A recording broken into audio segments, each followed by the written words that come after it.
बिस्मिल्लाहिर्रहमानिर्रहीम। अस्सलाम वालेकुम। क्या हाल है आप सब लोगों का? उम्मीद करती हूँ कि आप सब खैरियत से होंगे और अल्लाह ताला सबको खैरियत से रखे, खुश रखे, आबाद रखे। और आज की जो सुबह है, सुबह का आगाज हो रहा है जी हरे भरे साग पालक से। हुआ कुछ यूँ कि साग मंगवाया था और साग की 4 गड्डियाँ थीं, सरसों के साग की और 2 पालक की थीं। और इस साग को देख के साग बहुत अच्छा था, फ्रेश और बहुत ही बेहतरीन साग था। लेकिन साग को देख के मुझे हौल उठने शुरू हो गए थे कि मैं कैसे इसको साफ़ करूँगी और इसको फिर साफ़ करना और इसका धोना ही बहुत लंबा काम होता है। तो फिर मैंने क्या किया कि जैसे ही मैंने किया साग को, सब बच्चे जैसे बैठे थे और मैंने सामने ला के रख दिया साग और सबको यही कहा कि आप लोग मुझे साफ करके दो और मैं ना इसको काटती जाती हूँ। तो वो फिर बस एक्साइटमेंट में बच्चों के लिए भी उनको भी मज़ा आता गया और इस तरह से ना साग साफ हो गया। और फिर मैंने इसको अच्छा सा वॉश किया। उसके बाद कुकर में मैंने इसको रख दिया था और ये गल गया था। तकरीबन 1 घंटे तक मैंने रखा अपने ही पानी में। ये 1 घंटे से कम में गल जाता है, लेकिन रखा मैंने तो 1 घंटा इसको चूल्हा जलता रहा और बहुत अच्छा बेहतरीन साग गल गया था।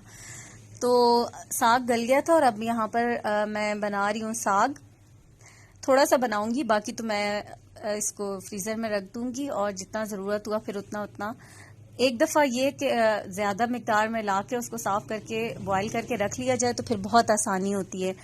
जब भी फिर बनाना हो तो निकाल के बना लिया जाता है। तो अभी मैं यहाँ पर थोड़ा सा जो है उसको तड़का लगाऊंगी, बाकी को मैं इसी तरह से रखूंगी। तड़का मैंने शेयर किया था पहले भी आप लोगों के साथ। तो बस लहसुन और अदरक का पेस्ट डाला है, साग डाला है और इसमें मैं अब हरी मिर्चें डाल रही हूँ। बहुत सारी हरी मिर्चें डाल रही हैं, लेकिन ये मिर्चें भी इतनी कोई तेज़ नहीं थी। और अब इसमें जाएगा दही और फिर इसके बाद इसमें मैं थोड़ा सा डालूंगी मकई का आटा और बस साग, बहुत ही बेहतरीन किस्म का साग तैयार हो जाएगा। अच्छा, आजकल इतनी अच्छी ये पालक, मेथी, साग, तो ये जो सब्ज पत्तों वाली सब्जियां, इनका इस्तेमाल जो है वाफिर मिकदार में करना चाहिए। एक तो आयरन, ऊपर से विटामिन डी होता है। विटामिन डी की बहुत ज़्यादा डेफिशिएंसी होती है, ख़वातीन में ज़्यादा होती है।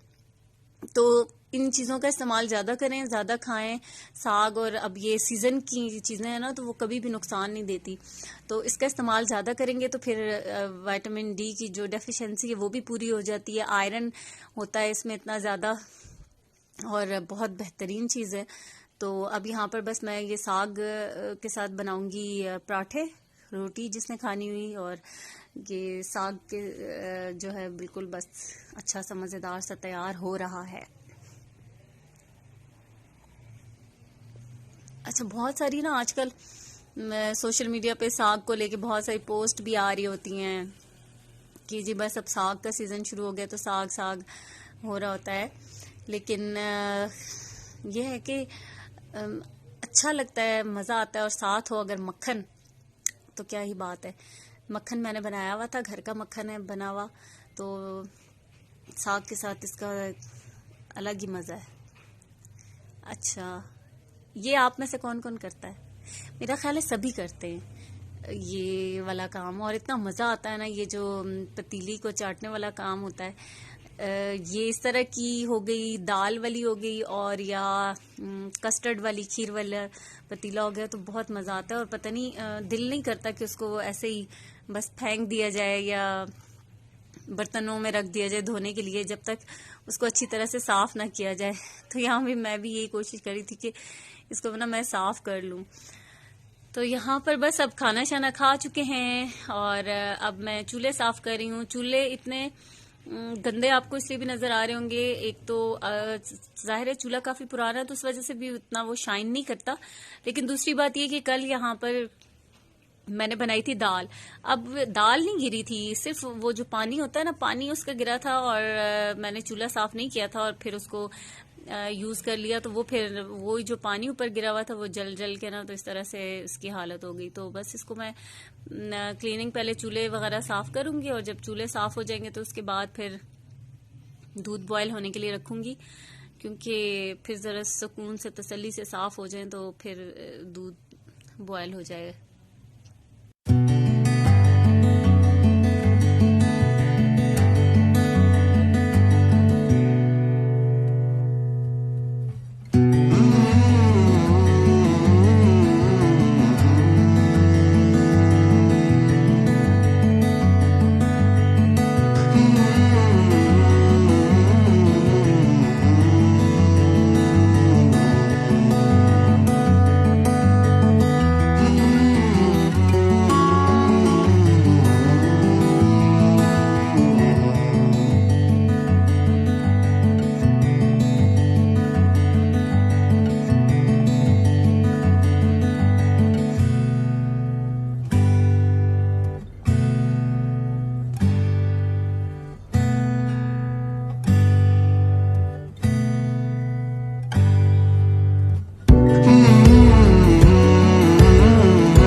अच्छा जी, और किचन के सारे कामों से फारिग होकर तो मैं आज एक बहुत ही इम्पोर्टेंट काम कर रही हूँ, और ये कब से पेंडिंग है लेकिन पता नहीं क्यों दिल ही नहीं चाहता था करने का। आज मैंने सोचा कि आज मैं इस काम को कंप्लीट जरूर करूंगी इंशाल्लाह। तो फिर बस मैं सबसे पहले मैंने और जो भी काम थे किचन के, क्लीनिंग वगैरह, वो सारा काम मैंने खत्म करके तो मैं आके जो इधर उधर थोड़ा सा टाइम वेस्ट करते हैं ना, मोबाइल हाथ में ले लिया। ऐसा मैंने कुछ भी नहीं किया, और मैं ये मोटिव्स थे जिनको मैं नीट कर रही थी, काट रही थी, क्योंकि मैंने ये ड्रेस एक बनाया था, उसके ऊपर मैंने लगाने थे।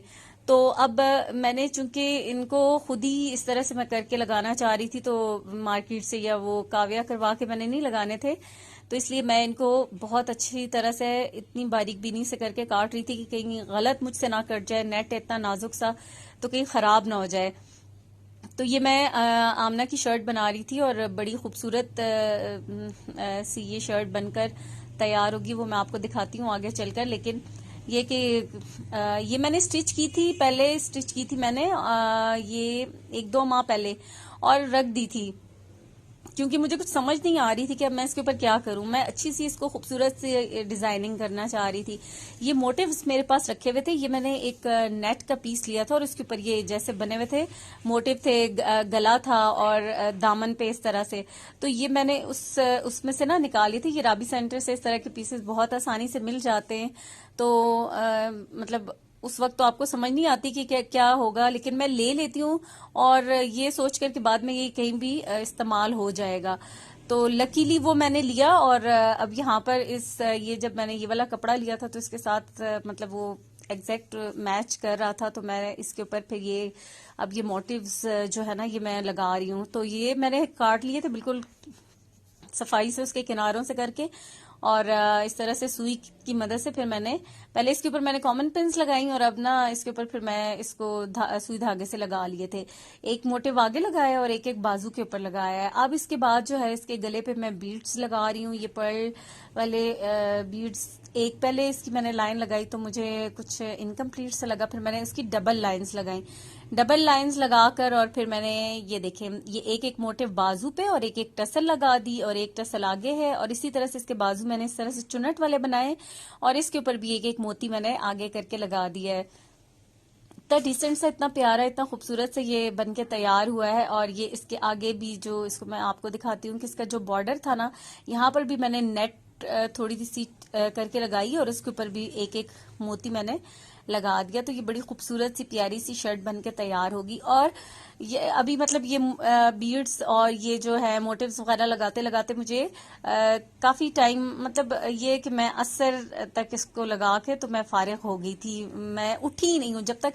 और ये पता नहीं क्यों मेरी आदत है कि अगर मैं कोई काम आधा छोड़ दूं, उठ जाऊं उस काम में से, तो फिर वो रह जाता है। और जब तक ये कोशिश हो कि नहीं अभी इसको मैंने पूरा करना है और पूरा करके उठूंगी, तो वो अल्हम्दुलिल्लाह मैंने कर लिया था और पूरा करके मैं शर्ट को उठी थी। क्योंकि मैं ये सोच रही थी कि अगर आज भी ये रह गई ना, तो जैसे ये पहले पड़ी रही थी और सिर्फ मैंने स्टिच की हुई थी और इसके ऊपर कुछ भी नहीं किया था, तो ये अभी फिर रह जाएगी। इसलिए फिर मैंने जल्दी जल्दी इसको कंप्लीट किया और पहले काम खत्म करके बैठी थी ताकि मुझे उठना ही ना पड़े। और इसको, इस टास्क को मैंने आज पूरा करना है, कंप्लीट करना है, और फिर उसके बाद ना मैं कुछ और करूंगी। फिर बस काम मेरा खत्म हुआ तो उसके बाद मैं थक गई थी, ज़ाहिर वो बैठ बैठ के करना था। और उसके बाद फिर मैं चाय वगैरह पी शाम की, और अब किचन में आ गई हूँ। गोश्त और ये कीमा वगैरह आया रखा था, इसको मैं अब वॉश कर रही हूँ, ये वॉश करके रख रही हूँ। साथ साथ मैं बना रही थी बिरयानी, बीफ की बिरयानी भी बनाऊंगी, तो उसके लिए भी बस झटपट वाला प्रोसीजर कर रही हूँ ताकि ना जल्दी जल्दी बन जाए, क्योंकि इस वक्त सबको भूख भी लगी हुई है। और बस साथ साथ ही सारे काम चल रहे हैं इस वक्त। या तो एक सुबह के टाइम किचन में आओ तो कामों का बहुत ज़्यादा अंबार होता है, और या फिर ये शाम के टाइम पे जब आते हैं तो इस वक्त बहुत सारे काम जमा हुए हुए होते हैं। तो अब वो साथ साथ फिर स्पेस भी इतनी नहीं होती, चीज़ें रखने की साथ साथ उठानी पड़ती हैं फौरन फौरन, क्योंकि इतने बड़े शेल्व्स नहीं है। तो इसकी वजह से फिर ना ये नहीं हो सकता कि मुझे फिर एक चीज़ उठा के दूसरी मतलब संभालनी फटाफट पड़ती हैं। तो यहाँ पर अब बस इसका मैं सारे मसाले वगैरह डाल के और गोश्त भी डाल दिए, तो मैं कुकर बंद कर दूंगी ताकि गोश्त भी गल जाए और ये जो पानी शानी मसालों का ये भी खुश्क हो जाएगा, गोश्त गल जाएगा।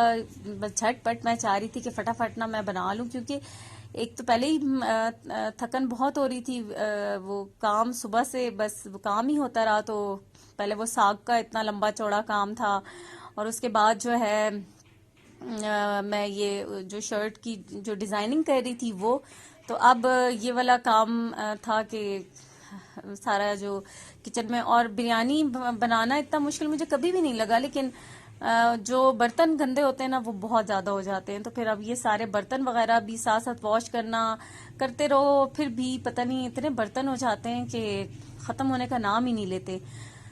वो गोश्त अब मैंने गलने के लिए रख दिया था, चावल भी भिगो के रख दिए थे, तो मैंने सोचा मैं जल्दी से साथ साथ ही सलाद बना लूं, क्योंकि अभी जितनी देर मैं खड़ी हूं और फटाफट काम होते जा रहे हैं तो हो जाएंगे, लेकिन जैसे ही जाकर अगर मैं बैठ गई तो फिर उठने का दिल ही नहीं चाहेगा और हिम्मत ही नहीं होगी। और आजकल वैसे भी मौसम ऐसा हो गया कि अगर आप बस जाके बैठ जाएं अंदर अपने रूम में या कहीं या कंबल वगैरह में बैठ जाएं तो फिर दिल ही नहीं करता इस टाइम, रात के टाइम के फिर दोबारा से निकलें। तो इसलिए फिर मैं चाह रही थी कि मैं सारे काम खत्म करूं, कोई बर्तन भी ना रहे, मैं सारा कुछ वॉश कर लूं और जो खाने की तैयारी है वो भी कंप्लीट हो जाए। तो इसलिए फिर खड़े खड़े मैं साथ साथ ही ना बस सारे कामों को निपटाने की कोशिश कर रही थी कि फटाफट से हो जाएं। अब बस आज सलाद के लिए बंद गोभी नहीं मिली जो कि मेरी मोस्ट फेवरेट है, तो बस यहाँ पर मैं खीरे और प्याज एक छोटा सा काटा है, वैसे रात के टाइम खाना तो नहीं चाहिए, और गाजरें भी काट दी हैं। गाजरें इस तरह से मुझे वैसे पसंद नहीं है बिरयानी के साथ जो सैलेड बनता है उसमें, लेकिन ये छोटी छोटी सी गाजरें पड़ी हुई थी और अगर इनको अभी मैं इस्तेमाल ना करती तो ये तो बस ऐसे ज़ाया ही चली जानी थी, सूख जाती या फिर वेस्ट ही हो जाती, क्योंकि एक तो थी भी बहुत छोटी छोटी सी और तो फिर ये पड़ी ही रह जाती। तो मैंने सोचा चलो डाल देती हूँ इनको सलाद में, खा लेंगे, बच्चे भी खा लेंगे और ये खाई जाएंगी। तो इसलिए मैं साथ साथ इसको सलाद में डालने के लिए काट रही थी। और यहाँ पर बस इसमें मैंने लेमन डाला है और सलाद, सादा सा सलाद तैयार हो गया है। इसके साथ साथ यहाँ पर आए रखे थे माल्टे और मैं बना रही हूँ माल्टे का जूस। साथ मैंने कहा चलो अब ये जूस ही बना लेते हैं। नहीं ये भी क्योंकि अब मुझे वैसे जो कीनू वगैरह और फ्रूटर वो ज्यादा पसंद है खाने में, तो ये पड़े ही रहेंगे, इसलिए इनका जूस बन गया। तो जूस भी वैसे मतलब वो जो कीनू का और वो वाला जूस होता है ना, वो दूसरे जो माल्टे जब आते हैं उनका बहुत मजेदार सा होता है। ये तो अभी ये वाले जो माल्टे हैं ये तो मीठे मीठे से और इतना मजे का फ्लेवर मुझे नहीं लगा इनका। तो जूस में ये है कि बस ये इस्तेमाल हो जाएंगे, पी लेंगे। तो यहाँ मैं मैनुअल जूसर पे ही इसको कर रही हूँ, जूस बना रही हूँ। साथ साथ लगे हाथों जितने काम निपट रहे हैं बस उनको निपटाने की कोशिश हो रही है। और इस तरह के फ्रूट्स में विटामिन सी बहुत ज्यादा होता है और विटामिन सी हमें, ये तो सर्दियों के जो फ्रूट्स हैं इनमें विटामिन सी बहुत मिलता है। तो ये कोशिश तो ये करनी चाहिए कि फ्रूट्स का इस्तेमाल ज्यादा हो ताकि विटामिन सी की जो डेफिशिएंसी है वो दूर हो। और दूसरी बात ये कि ये हमारी स्किन के लिए बहुत अच्छा होता है विटामिन सी। स्किन फ्रेश होती है, यंग होती है।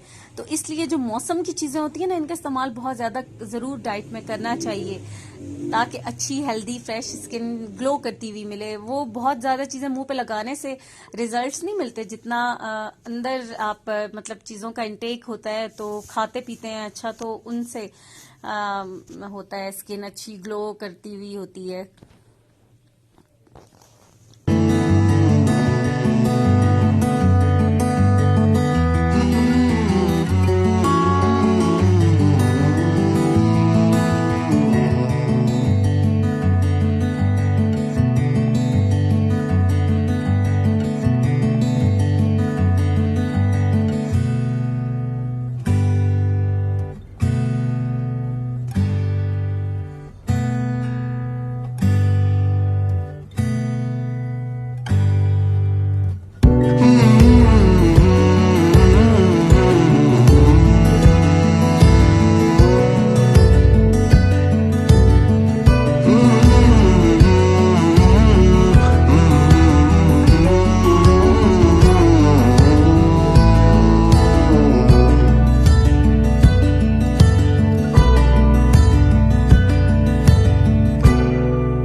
गोश्त गल गया था और अब मैंने इसको दूसरी पतीली के अंदर डाल दिया है। साथ में इसके मैंने आलू भी डाल दिए। अभी थोड़ा थोड़ा इसमें पानी रहता है तो इसमें ही आलू भी गल जाएंगे। और बिरयानी में जब तक आलू ना होना बस मजा नहीं आता। इतना मजे के फ्लेवरफुल लगते हैं ये आलू जब मसाला एब्जॉर्ब करते हैं और खट्टे खट्टे मजेदार से बिरयानी में होते हैं, तो मजा जो है ना वो दोबाला हो जाता है। इसलिए मैं तो जरूर डालती हूँ बिरयानी में आलू। बहुत से लोगों को नहीं पसंद होते होंगे, लेकिन ये कि बहुत मजा आता है। बिरयानी अधूरी सी लगती है आलूओं के बगैर। ये भी एक अलग सी बहस है कि बिरयानी विद आलू या विदाउट आलू। तो बस बात यही है कि जिसको जिस तरह से पसंद हो वो अपनी मर्जी के मुताबिक जैसा चाहे वैसा बनाए, वैसा खाए और खुश रहे। यहाँ पर अब मैंने रख दिया खाना और बस बिरयानी मेरी तैयार हो गई है। सैलेड भी यहाँ मैं अब ड्रिंक जो है इसमें मैंने जूस डाल दिया है ग्लासेस में, और इसमें मैं डालूंगी कोई सी भी सोडा ड्रिंक जो भी पसंद हो, अपनी मर्जी के मुताबिक कोई सी भी डाल सकते हैं। और उससे ना ये जूस बड़ा मजेदार सा हो जाएगा। वरना तो ये माल्टे का ये वाला जूस तो बिल्कुल मतलब हेल्थ के पॉइंट ऑफ व्यू से पिया जाए तो पिया जाएगा, लेकिन अगर एंजॉय करके पिए या बड़ा ही कोई टेस्ट इतना मजेदार सा मुझे तो नहीं लगता। तो इसलिए अब ये इस तरह से मजेदार सी ड्रिंक तैयार हो जाएगी और हम एंजॉय करेंगे। और आपसे चाहूंगी इजाजत। अल्लाह हाफिज।